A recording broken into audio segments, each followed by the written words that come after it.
Let me just start by saying I don't expect anybody to actually set up and do this one. This was something that I tested out just to see how it worked, just for the heck of it. So this is a decline safety squat bar, leverage-based leg extension.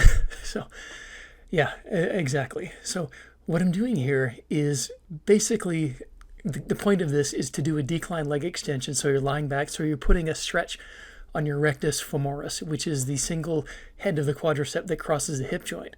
So this puts maximum stretch on the quads at the bottom of a leg extension, kind of like you're doing a sissy squat into a leg extension. So you get a contraction that's comparable to a full leg extension, but you're also getting a stretch that's comparable to a full sissy squat. This combination is ridiculous. My quads were absolutely trashed after doing this. It does take a fair bit of setup, as you can imagine.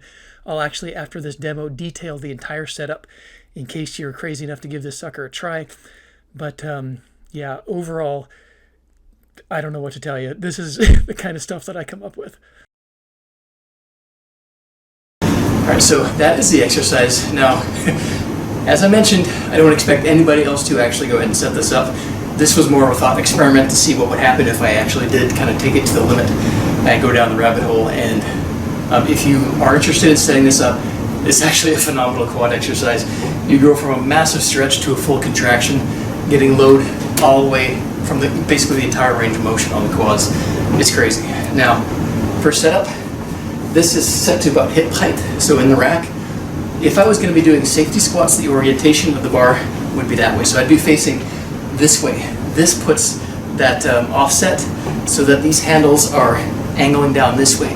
This is going to give you tension sooner in the range as you're in basically the big stretch position. So what I've got here is this set to hip height. The bench here is an adjustable incline bench. This is basically set to looks like 2 notches, 3 notches up. You want this to be a few inches below the level here. I found that to be the best setup for this, because what you're going to do is basically leave room for your glutes. If you have this too high, you get basically leverage on this, and the whole back end starts to pop up when you start using heavier weight. So make sure this is a few inches below the level. This band here, this is just one band. I've got it one end looped around here.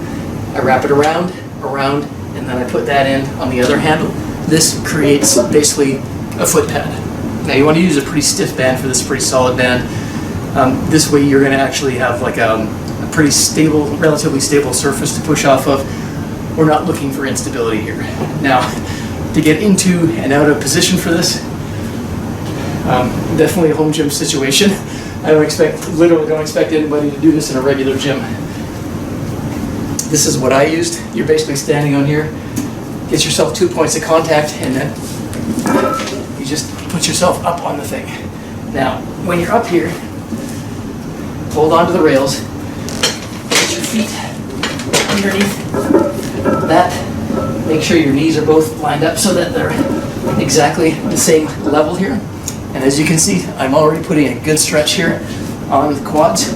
When you lie back, you're stretching the rectus femoris as well, which is the one quad muscle that crosses the hip joint, because it's also a hip flexor. So when you lie back like this, boom, you get stretch from here all the way down and through the quads. And then leg extension from there.